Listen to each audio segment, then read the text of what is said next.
সুপ্রিয় দর্শক মণ্ডলী, প্রত্যেক দিনের মতো নিয়ে চলে এলাম আবহাওয়ার আরও একটি নতুন ভিডিও নিয়ে। দর্শক মণ্ডলী, আজ ছিল 23শে মে শুক্রবার এবং আগামীকাল হবে 24শে মে শনিবার। কেমন থাকবে আজ রাতের আবহাওয়া সহ আগামীকাল সারাদিনের আবহাওয়া রইল বিস্তারিত তাজা আপডেট। তো আপনি দেশ বিদেশ যেখান থেকে ভিডিওটি দেখছেন না কেন, যদি আপনি বাংলাদেশের 8 বিভাগ সহ 64টি জেলার আবহাওয়ার পূর্বাভাস জানতে চান, সঙ্গে পশ্চিমবঙ্গের 23টি জেলার আবহাওয়ার খবর জানতে চান আগামী 24 থেকে 48 ঘন্টার, তাহলে অবশ্যই ভিডিওটি না টেনে শেষ পর্যন্ত দেখুন এবং সরাসরি ইউরোপিয়ান স্যাটেলাইট মোড থেকে জেনে নিন তাজা আপডেট। কারণ এখান থেকে সরাসরি লাইভ আপডেট আপনারা পেয়ে যাবেন, কোথায় কোথায় কোন জেলায় কেমন আবহাওয়া থাকবে, কোথায় বজ্রবিদ্যুৎ সহ বৃষ্টি হতে পারে, কোথায় বন্যা রয়েছে বা কোথায় ভয়াবহ বন্যা হতে পারে বা ঘূর্ণিঝড়ের কী কন্ডিশন রয়েছে, সম্পূর্ণ তথ্য নিয়ে রইল আজকের বুলেটিন।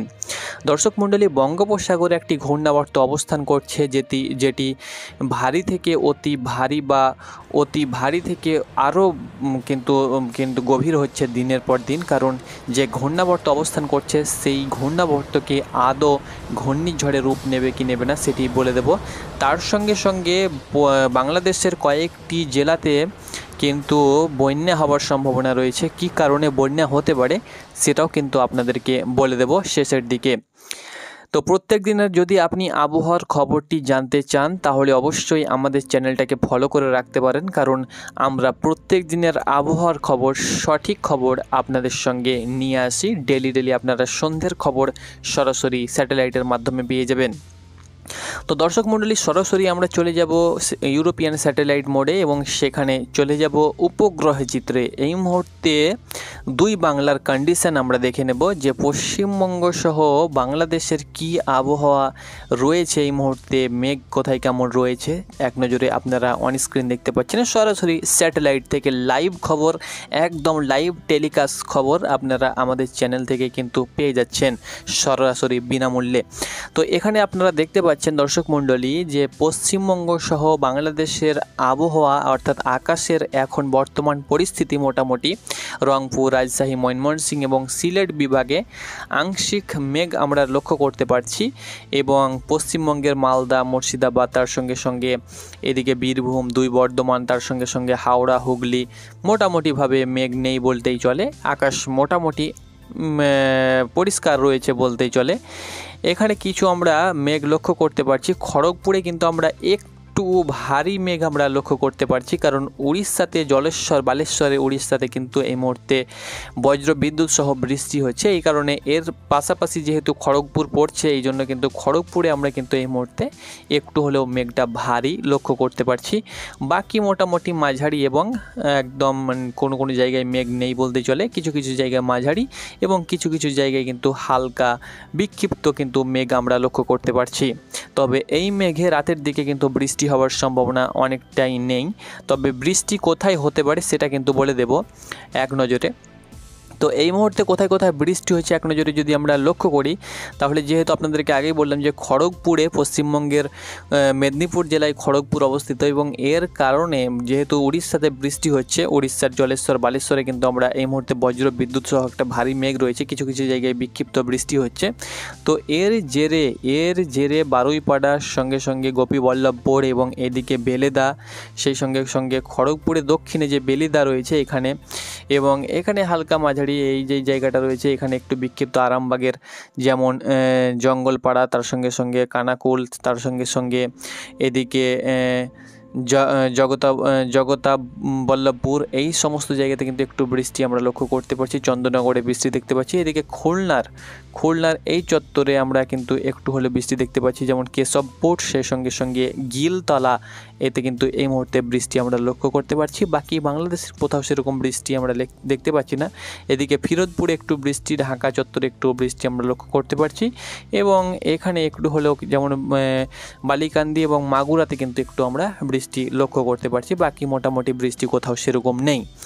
রাতের মধ্যে কোথায় কোথায় বৃষ্টি হতে পারে একটু হলেও আপনাদেরকে ইঙ্গিত দিয়ে দিচ্ছি। রাত জেলাতে এইসব জেলাতে কিন্তু বৃষ্টি হতে পারে, আপনাদেরকে বলে দিচ্ছি। যেমন পশ্চিম মেদিনীপুরে কিন্তু রাতের দিকে বৃষ্টি হতে পারে, পশ্চিম মেদিনীপুরে, কারণ এই মুহূর্তে উড়িষ্যাতে কিন্তু ঘন কালো মেঘ রয়েছে এবং বিদ্যুৎ চমকাচ্ছে, কিছুক্ষণ পরেই কিন্তু বৃষ্টি শুরু হবে। এর কারণে উড়িষ্যার পার্শ্ববর্তী যে জেলা রয়েছে যেমন পশ্চিম মেদিনীপুরের দিকে কিন্তু রাতের দিকে বৃষ্টি শুরু হতে পারে। সেই সঙ্গে সঙ্গে সিলেট বিভাগে আমরা এদিকে হালকা কিন্তু এক জায়গায় ভারী মেঘ আমরা লক্ষ্য করতে পারছি। সেহেতু সিলেট বিভাগের 4টি জেলা রয়েছে, সিলেট, মৌলভীবাজার, হাবিবগঞ্জ, সুনামগঞ্জ। এই 4টি জেলার মধ্যে রাতের দিকে কিন্তু বৃষ্টি হওয়ার সম্ভাবনা রয়েছে, আমরা লক্ষ্য করতে পারছি যতটা। বাকি সেরকম কোথাও কিন্তু আমরা বৃষ্টি দেখতে পাবো না রাতের দিকে। এই দুটো চত্বরে কিন্তু আমরা বৃষ্টি লক্ষ্য করতে পারবো।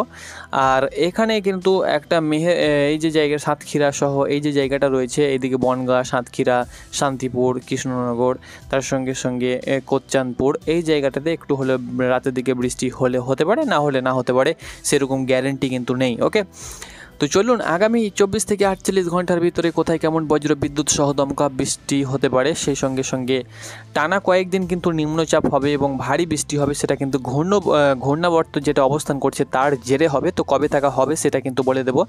তো রাতের দিকে সেরকম বৃষ্টি আমরা লক্ষ্য করতে পারছি না। কাল সারাদিনের বুলেটিন শনিবারের খবর দেব যে শনিবার কোথায় কোথায় বৃষ্টি হতে পারে। তো চলুন শনিবার আপডেট আমরা লক্ষ্য করতে পারছি, প্রায় সব জায়গাতে বৃষ্টি কিন্তু কম বেশি থাকবে। শনিবার সরাসরি রবিবার তো বৃষ্টি হবে। শনিবার থেকে কিন্তু শনিবার কালকের দিন কিন্তু অনেক জায়গাতেই আমরা বৃষ্টি লক্ষ্য করতে পারছি, সব বিভাগে, বাংলাদেশের 8 বিভাগে কিন্তু আমরা বৃষ্টি শনিবার লক্ষ্য করতে পারছি। তবে বৃষ্টির পরিমাণ খুব একটা ভারী না হলেও মাঝারি বৃষ্টি, কিছু কিছু জায়গায় হালকা বৃষ্টি কিন্তু হবে। বাংলাদেশের রংপুর, সিলেট, তার সঙ্গে সঙ্গে ঢাকা, চট্টগ্রাম, খুলনা, বরিশাল, সেই সঙ্গে সঙ্গে রাজশাহী, রংপুর, ময়মনসিংহ সমস্ত বিভাগে কিন্তু আমরা কম বেশি বৃষ্টি লক্ষ্য করতে পারছি। এদিকে মালদা, তার সঙ্গে সঙ্গে মুর্শিদাবাদ, বীরভূম, 2 বর্ধমান, তার সঙ্গে সঙ্গে পুরুলিয়া, বাঁকুড়া, এদিকে কিন্তু আমরা হাওড়া, হুগলি, সমস্ত 2 মেদিনীপুর, ঝাড়গ্রামে কিন্তু আমরা বৃষ্টি লক্ষ্য করতে পারছি। আগামীকাল একটু নিম্নচাপ আকারে কিন্তু আকাশে মেঘ থাকবে এবং কিন্তু বৃষ্টির সম্ভাবনা রয়েছে, বিক্ষিপ্ত বৃষ্টি হবে। তবে শনিবার থেকে কিন্তু একটু ভারী আমরা লক্ষ্য করতে পারছি বৃষ্টির পরিমাণটা। রবিবার কিন্তু বৃষ্টির পরিমাণটা একটু বাড়বে। সোমবারের দিকেও কিন্তু বৃষ্টি হবে, তবে বৃষ্টির পরিমাণ না বাড়লেও এরকমই কিন্তু বৃষ্টি বাড়বে। মঙ্গলবার বা বুধবারের দিকে কিন্তু বৃষ্টির পরিমাণ একটু হলেও বাড়বে, ভারী বৃষ্টি হবে। সেই সঙ্গে সঙ্গে 29 তারিখ এবং 30 তারিখের দিকে কিন্তু বাংলায় নিম্নচাপ কিন্তু ঢুকে যাবে। তো এই নিম্নচাপ কী কারণে ঢুকবে চলুন এক নজরে এবার বলে দিচ্ছি। তাপমাত্রা কিন্তু এখন অনেকটাই কম থাকবে, আজ থেকে তাপমাত্রা অনেক কম রয়েছে, এবার তাপমাত্রা বাড়ার সম্ভাবনা নেই। এই জন্য আমি তাপমাত্রার দিকে যাচ্ছি না, কারণ তাপমাত্রা অনেকটাই কম থাকতে চলেছে এখন কয়েকদিন। তো এবার আমরা সরাসরি বঙ্গোপসাগরের দিকে যাব এবং বঙ্গোপসাগরে যে ঘূর্ণাবর্ত রয়েছে সেটি কবে নাগাদ বাংলায় ঢুকবে।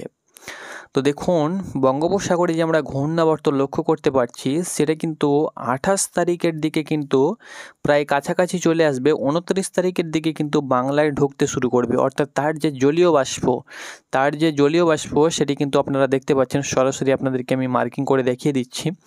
তার যে জলীয় বাষ্প সেটা কিন্তু 29 তারিখের দিকে কিন্তু বাংলায় ঢুকছে জলীয় বাষ্প। এই জলীয় বাষ্প পুরো বাংলাকে কিন্তু একদম ঘিরে নেবে।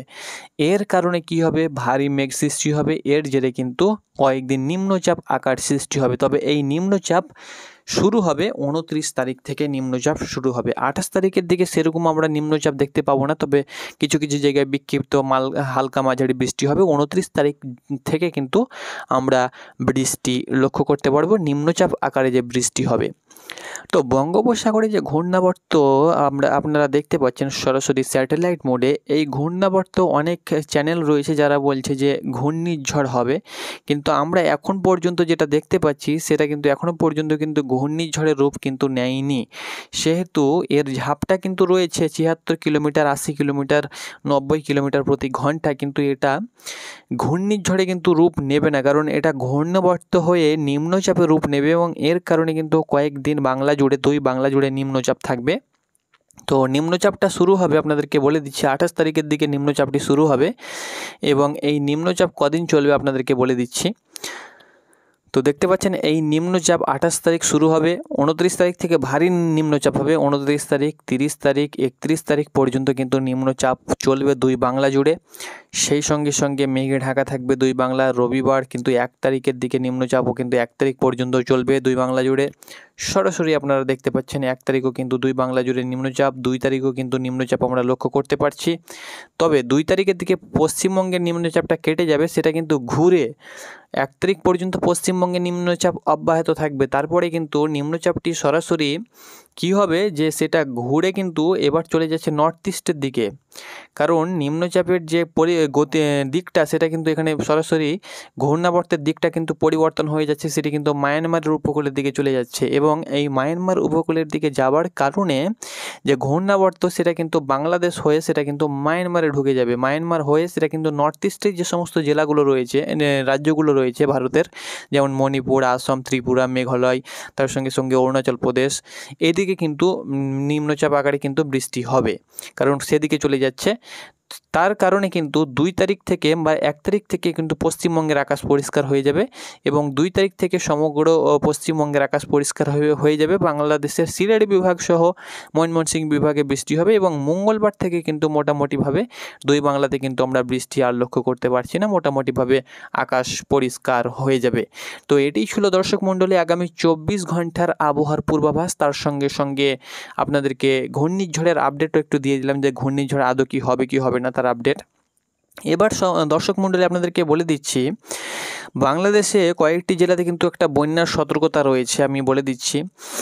যেমন আত্রাই যে বাঁধ রয়েছে, বালুরঘাটে আত্রাই বাঁধ, সেই বাঁধ ভেঙে গিয়েছে। সেই বাঁধ চীনের যৌথ উদ্যোগে কিন্তু বানানো হয়েছিল। সেই বাঁধ ভেঙে যাওয়ার কারণে সেই বাঁধের যত জল কিন্তু নেত্রকোনা, শেরপুর, সিলেট এবং নেত্রকোনা, শেরপুর, সিলেট বিভাগের যে সমস্ত জেলা রয়েছে তার উপর দিয়ে কিন্তু যে নদী রয়েছে, সেই নদী কিন্তু অতিবাহিত হবে। যেমন চেল্লাখালী একটা নদী রয়েছে শেরপুরের, চেল্লাখালীর নদীর জল কিন্তু বিপদসীমার উপরে বইছে। এর কারণে কয়েকটা জেলাতে কিন্তু একটা বন্যার সতর্কতা কিন্তু দেখা যাবে, অর্থাৎ বন্যা কিন্তু দেখা দিবে। এর কারণে আদৌ বৃষ্টির জন্য বন্যা হবে না, এই আত্রাই বাঁধ ভেঙে যাবার কারণে কিন্তু বন্যা দেখা দিবে, দুর্যোগ দেখা দিবে। তো এই বাঁধ নির্মাণ হয়ে গেলে কিন্তু আর সমস্যাটা হবে না। তো এর কারণে পশ্চিমবঙ্গে, তার সঙ্গে সঙ্গে নর্থ ইস্টে বা ভারতে যত বৃষ্টি হবে নদীতে পড়বে, নদীর জল বাড়বে, বাড়ার পরে এই বাঁধ ভাঙার কারণে সেই জল পুরোপুরিভাবে বাংলাদেশে প্রবেশ করবে, এবং বাংলাদেশের যে নদীগুলো রয়েছে তার জলোচ্ছ্বাস বাড়বে। এই কারণে নদী বাঁধ সহ কিন্তু একটা বন্যা সৃষ্টি হবে। তো এটি ছিল আপডেট। কেউ হতাশাগ্রস্ত হবে না, ঘাবড়াবেন না। চ্যানেলটাতে ফলো রাখুন, চোখ রাখুন চ্যানেলে, সম্পূর্ণ আপডেট পেয়ে যাবেন আমাদের চ্যানেলে। ধন্যবাদ।